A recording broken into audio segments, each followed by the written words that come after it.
Spanish couple जो है tour कर रहे थे इंडिया में, और झारखंड के हिस्से में लेडीज के साथ, उसकी वाइफ के साथ 7 लोगों ने गैंग रेप किया, ऐसा उस लड़की का कहना है। पुलिस ने जो है बहुत ही जल्दी कार्रवाई करते हुए जो है अपराधियों को पकड़ा है। देखिए जो हादसा हुआ उसके लिए उसके लिए दिल से बुरा लग रहा है उस चीज के लिए, क्योंकि जो है हमारे देश में भी एक कलंक लगता है। बाहर से जो लोग आते हैं वो भी जो है उन्हें आने से पहले फिर सोचना पड़ता है। और इसी के साथ में अगर आप देखेंगे तो पुलिस ने जो है 10 लाख रुपए का जो है विक्टिम कंपनसेशन जो है प्रोवाइड किया है। ऐसा नहीं है कि ये जो केस हुआ है रेप का, ये पहली बार हुआ है। आप जानते हैं कि हमारे देश में लगभग काफी सारे जो है डेली बेसिस पे रेप केसेस होते हैं, और लगभग अगर हम एक डेटा की बात करें तो सिर्फ झारखंड में ही लास्ट 2023 में जो है लगभग 1600 केसेस जो है रजिस्टर्ड हुए थे रेप केसेस के। अब इसमें माइनर केसेस कितने हैं और उसके अलावा जो है कितने लोगों के इसमें रेप के बाद मर्डर कर दिए जाते हैं, तो वो सारी चीजें भी जो है खुल के नहीं आती है। तो इसके अलावा मैं कानून से भी ये रिक्वेस्ट करूंगा, हमारे लॉ मिनिस्टर से भी, कि जो ये रेपिस्ट होते हैं, ये जो रेप कर रहे हैं, इसके ऊपर आप कड़क कानून बनाएं, ताकि, और इसके अलावा ये भी आप देखिए कि अगर कोई रेपिस्ट को आप पकड़ रहे हैं, अगर वो उसमें गिल्टी है, तो ऐसे लोगों को बेल मिलनी ही नहीं चाहिए, क्योंकि वो फिर बाहर आके क्या करेगा वो किसी को क्या पता। इंडिया में डेली बेसिस पे अगर आप इस सर्वे को देखेंगे, अगर आप इस डेटा को देखेंगे, जो ये बता रहा है कि इंडिया में 2021 के डेटा के अकॉर्डिंगली 31,000 रेप केसेस रजिस्टर्ड हुए हैं।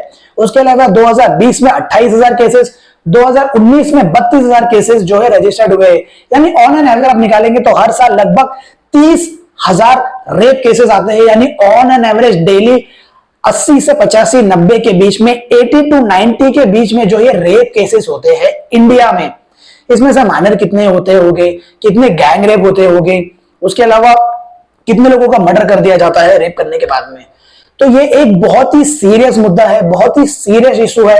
ये स्पेनिश वाले जो केस है, इसमें तो तुरंत की तुरंत जो है हमारे पुलिस ने केस को फटाफट रफा दफा करने के लिए जो है तुरंत कार्रवाई की। मुद्दा ये नहीं है, मुद्दा ये है कि आप देखिए कि कितने केसेस रजिस्टर हो रहे हैं। लगभग एवरेज डेली 80 से 90, साल भर में 30,000, और ये रजिस्टर्ड केस है, चौकी में पुलिस में जाके रजिस्टर्ड हो रहे हैं। इसके अलावा अनरजिस्टर्ड भी केस होते हैं जो डर के मारे कुछ लोग नहीं कर पाते। तो ऐसे काफी सारे इश्यूज जो है हमारे देश में चल रहे हैं, और इसीलिए आप और हमें इस चीज की जानकारी होना बहुत जरूरी है। और इसी के साथ साथ अपने माँ बहन बेटियों की भी सेफ्टी की जिम्मेदारी हम पे है कि उसका पूरा ख्याल रखे और उन्हें जो है हिफाजत रखे, और कानून व्यवस्था की भी पूरी जिम्मेदारी है। इसीलिए तो पुलिस है, इसीलिए तो कानून है, इसीलिए तो व्यवस्था बनाई गई है। ये जो केसेस इतने देश में बढ़ रहे हैं उसका सीधा कनेक्शन है अनएजुकेशन से।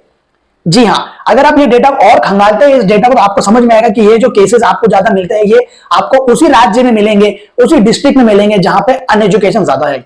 इसीलिए मेरी विनती है, आप सबसे ये विनती है, जितना हो सके आप पढ़े, अपने बच्चों को पढ़ाए, और सरकार से भी मेरी ये विनती है कि एजुकेशन को लेके आप बहुत सीरियस रहिए। जितना ज्यादा हो सके आप एजुकेशन को अच्छे से अच्छा फंड करिए। और अगर उसके बावजूद भी ऐसी चीजें हो रही है, लोग ऐसे केसेस कर रहे हैं, तो इनको जो है सख्त से सख्त जो है सजा मिलनी चाहिए, बिल्कुल मिलनी चाहिए। अगर ये गलत है तो इन्हें बहुत सख्त सजा मिलनी चाहिए। लेकिन इसी के साथ साथ कोई भी कानून का गलत इस्तेमाल नहीं होना चाहिए। किसी भी गलत को पकड़ के कोई इस तरीके से उसके ऊपर जो है गलत कानून नहीं थोपना चाहिए। इसका भी हमें जो है पूरा ध्यान रखना चाहिए। और आपकी क्या राय है इस चीज को लेके, आप जरूर कमेंट करिए।